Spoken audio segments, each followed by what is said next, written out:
ओम शांति। आइए सुनते हैं प्यारे बाप दादा के 5 अप्रैल 2023 की साकार मुरली के मधुर महावाक्य। मीठे बच्चे, औरों को समझाने की सर्विस करते रहो। ज्ञान धन का दान करो तो अपार खुशी रहेगी। सर्व की आशीर्वाद मिलेगी। बाप की याद भूलेगी नहीं। प्रश्न: बाप तुम बच्चों को रूहानी ड्रिल क्यों सिखलाते हैं? उत्तर: पहलवान बनाने के लिए। जितना तुम बाप की याद में रहते हो, पढ़ाई पर ध्यान देते हो, उतना तुम्हारे में ताकत आती जाती है। इसी बल से तुम माया पर विजय प्राप्त कर लेते हो। तुम कोई स्थूल हथियार आदि नहीं चलाते। स्वदर्शन चक्र से माया का गला काटते हो।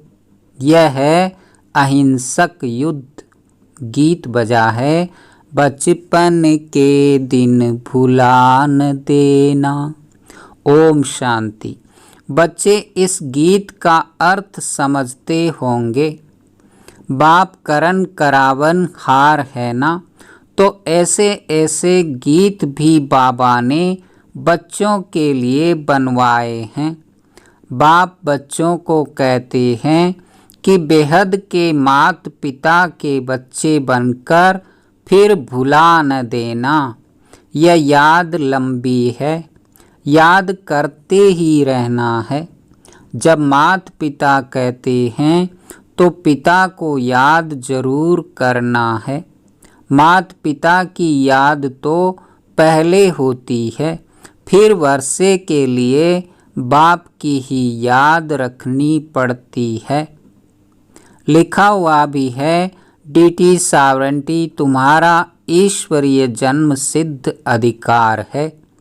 परम पिता परमात्मा है विश्व का रचता, तो जरूर स्वर्ग नई दुनिया ही रचेंगे। बाप कभी ऐसे नहीं कहेंगे कि हम पुराना घर बनाते हैं। हमेशा नया घर ही बनाते हैं। पुराना बनाने का अक्षर कभी नहीं निकलता। बेहद का बाप भी नई दुनिया ही रचते हैं। अब बच्चे जानते हैं हम मात पिता से वर्षा पाने श्रीमत पर चल रहे हैं। यह है बुद्धि की यात्रा। वह जिस्मानी यात्राएं तो जन्म जन्मांतर करते आते हैं और घड़ी घड़ी करते रहते हैं। यह रूहानी यात्रा एक ही बार होती है, तो यात्री पंडे को कभी भूल नहीं सकते, अथवा बच्चे मात पिता को कभी भूल नहीं सकते। तुम हो पांडव सेना, सुप्रीम पंडा है शिव बाबा। तुम हो उनके बच्चे। बद्रीनाथ व अमरनाथ पर जाते हैं तो बुद्धि में यात्रा ही याद रहती है। जैसे विलायत से लौटते हैं तो फिर अपना बर्थ प्लेस ही याद रहता है। खुशी होती है कि हम घर जाते हैं। तुम बच्चे भी जानते हो, अपने बेहद घर स्वीट होम में हम जाते हैं। विक्रमाजीत जरूर बनना है। यह बाप ही आकर सिखलाते हैं। कहते हैं शिवाय याद व योग के तुम्हारे विकर्म विनाश हो नहीं सकते। योग की महिमा बहुत है। प्राचीन भारत का योग गाया हुआ है पुराने ते पुराना। सतयुग है नई दुनिया, तो इस समय पुरानी दुनिया में पुराना योग सिखलाते हैं। योग की महिमा बहुत है। बाप यह योग सिखला कर जाते हैं, फिर भक्ति मार्ग शुरू होगा। तुम कहेंगे प्राचीन योग मनुष्य को कभी सिखला न सके, और सभी अनेक प्रकार के योग मनुष्य को सिखलाते हैं। अब तुम बच्चे जानते हो सभी का सच्चा सच्चा बाप एक है और सबकी माँ जगदम्बा है।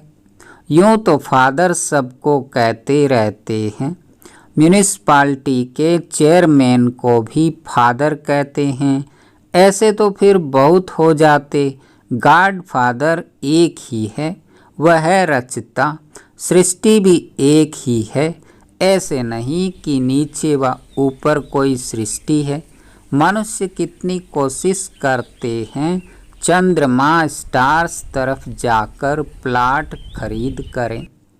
जब अति में जाते हैं तो फिर विनाश हो जाता है, बल कितना भी माथा मारें। अब बाप कहते हैं लाडले बच्चे बचपन भुला नहीं देना।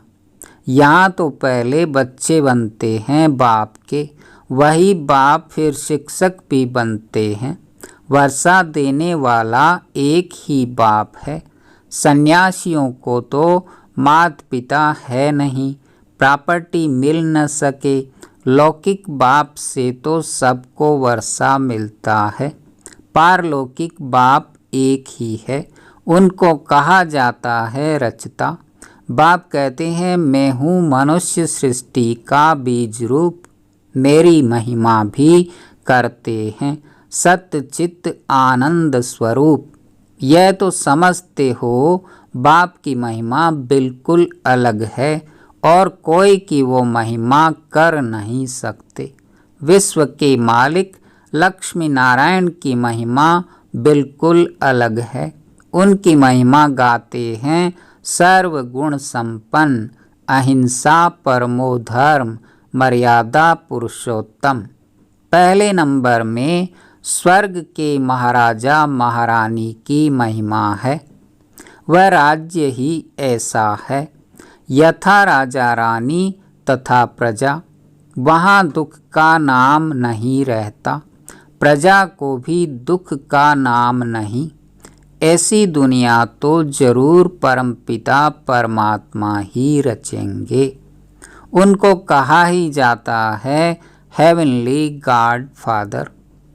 भल अंग्रेज लोग अक्सर कहते हैं हेवन, परंतु समझते नहीं कि हेवन क्या होता है। भारत ही हेवन था। भारत की बड़ी भारी महिमा है। तुम्हारा दुश्मन है रावण, तुम्हारा बेहद का राज्य गंवाने वाली यह माया दुश्मन है। आधा कल्प से तुमने राजाई गंवाई है। गंवाते गंवाते तुम बिल्कुल ही कंगाल बन पड़े हो। फिर तुमको ही राज्य भाग्य मिलता है, तुमको ही हीरो हीरोइन कहेंगे। एक हीरो हीरोइन, फिर उनकी वंशावली। तुम सभी हीरो हीरोइन बनते हो, अर्थात सारे विश्व पर तुम विजय प्राप्त करते हो। तुम इस समय हीरो हीरोइन का पार्ट बजा रहे हो। सारे विश्व में बाप तुमको हीरो हीरोइन का टाइटल दिलवा रहे हैं। तुम हो शिव शक्ति सेना। तुम जानते हो हम योग बल से स्वर्ग बनाते हैं, फिर स्वर्ग में हम राज्य करेंगे। परंतु माया ऐसी है जो भुला देती है। जैसे सेकंड में जीवन मुक्ति मिलती है तो माया भी फिर सेकंड में भुला देती है। जीवन मुक्ति को फारकती दे सेकंड में मर जाते हैं। बाप तो समझाते रहते हैं बच्चे जीवन की मुसाफिरी लंबी है। बरोबर बाप को याद करना है तो अंतमति स्वगति हो जाएगी। जिस माता पिता से बेहद का वर्षा मिलता है उनसे अगर मुंह मोड़ा तो फिर उस तरफ चले जाते हैं। बच्चों ने लखनऊ में भूल भुलैया देखा होगा। अंदर जाने से मनुष्य मूझ जाते हैं। यह भी ऐसे है। बाप और बाप का घर भूल जाने से धक्के खाते माथा टेकते रहते। रास्ता दिखाने वाला तो ऊपर खड़ा है। बाप कहते हैं तुम अब माया पर जीत पाने का पुरुषार्थ कर रहे हो श्रीमत पर। ऐसे नहीं, आज माता पिता कह कल फिर उनको भुला दो, या तो और संग तोड़ एक साथ जोड़ना है। भक्ति मार्ग में गाते भी हैं बलिहार जाऊं, वारी जाऊं, नाम लेते हैं श्री कृष्ण का। वास्तव में श्री कृष्ण की बात है नहीं, यह है ही रुद्र ज्ञान यज्ञ। रुद्र शिव को कहा जाता है।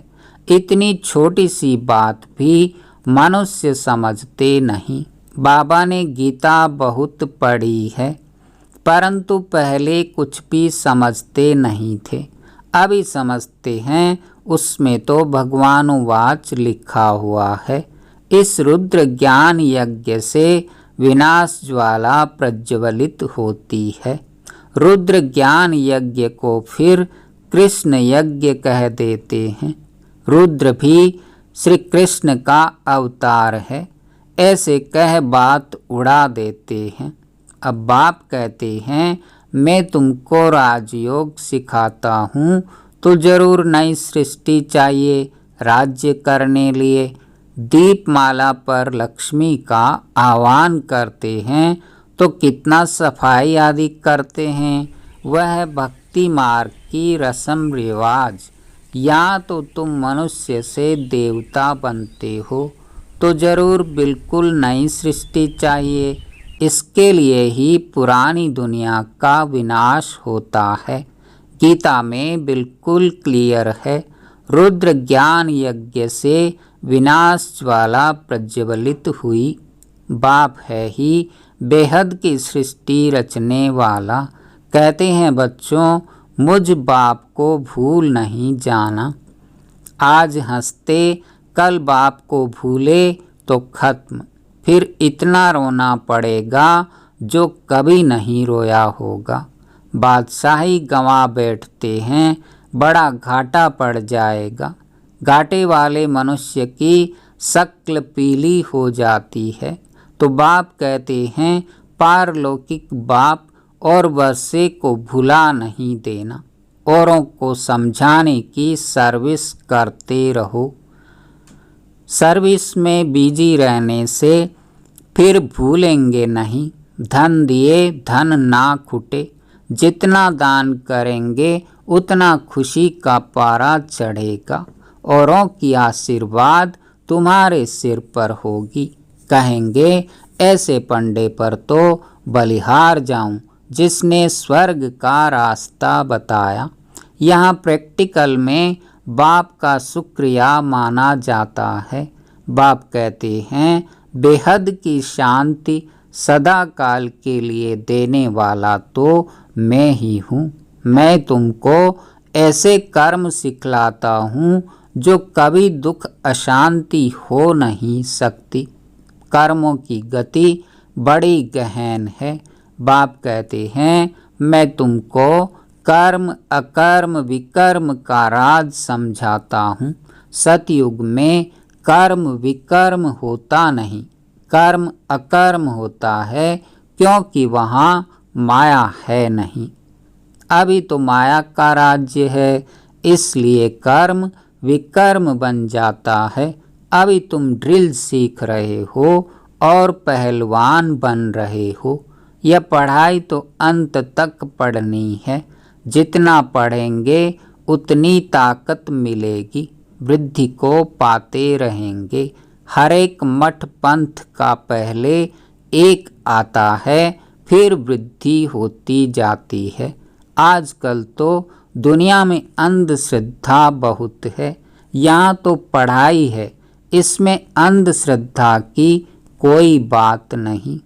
वो लोग एक ही लेक्चर से कितनों को बौद्धि अथवा क्रिश्चियन बना देते हैं। पादरी लोग ही बहुत लेक्चर करते हैं, फिर ढेर क्रिश्चियन बन जाते हैं। यहाँ वह बात नहीं। यहाँ तो माया से युद्ध करनी है। इसको कहा जाता है युद्ध स्थल। भगवान आकर हिंसा थोड़ी सिखलाएंगे, कहते हैं अहिंसा का बल चाहिए, परंतु हिंसक मनुष्य कभी अहिंसा सिखला न सके। अभी तुम बच्चे जानते हो हम बाप से वर्षा पाने का पूरा पुरुषार्थ कर रहे हैं। यह राजधानी स्थापन हो रही है। माला को फिराते राम राम कहते रहते हैं। त्रेता अंत तक 16,108 प्रिंस प्रिंसेज हो जाते हैं। इसमें 8 हैं मुख्य। 8 रत्नों की बड़ी महिमा है। मनुष्य थोड़े ही समझते हैं कि इनका राज क्या है। 8 तो पास विद आनर होते, बिल्कुल सजा नहीं खाते। बाकी 100 तो थोड़ी बहुत सजा खाते ही हैं। बाप कहते हैं बच्चे थक मत जाना ओ रात के राही। अभी हम रात को क्रॉस कर दिन में जाते हैं। बाबा भी आते हैं संगम पर।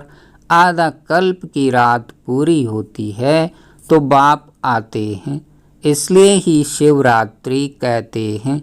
शिव बाबा की जन्मपत्री और कोई बता न सके सिवाय तुम्हारे। ब्रह्मा की रात और ब्रह्मा का दिन बेहद का गाया हुआ है। घोर अंधियारे से घोर सोझरा होता है। बाप आते हैं अंत में। जबकि रात पूरी हो दिन आता है तो ब्रह्मा की है बेहद की रात। यह समझ की बातें हैं ना। बाबा खुद कहते हैं मैं साधारण तन में प्रवेश करता हूँ। यह अपने जन्मों को नहीं जानता, मैं बतलाता हूँ। ब्रह्मा और बीके के इतने जन्म हुए। इन सब बातों को कल्प पहले वाले ही समझेंगे। हम अभी बाप को जानने से आस्तिक बने हैं।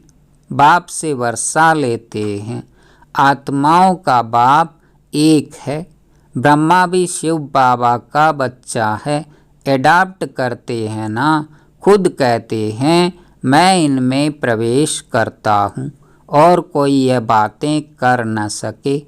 बाप कहते हैं लाडले बच्चे बाप को कभी भूलना नहीं। भूले तो स्वर्ग का वर्षा गंवा देंगे, फिर रोना पड़ेगा। कल्प कल्प की बाजी हो जाती है। कल्प कल्प ऐसा करते रहेंगे। अच्छा, मीठे मीठे सिक्के लधे बच्चों प्रति माता पिता बाप दादा का याद प्यार और गुड मॉर्निंग। रूहानी बाप की रूहानी बच्चों को नमस्ते। हम रूहानी बच्चों की रूहानी बाप दादा को याद प्यार गुड मॉर्निंग और नमस्ते। धारणा के लिए मुख्य सार। पहला, जीवन की लंबी मुसाफिरी में थकना नहीं है।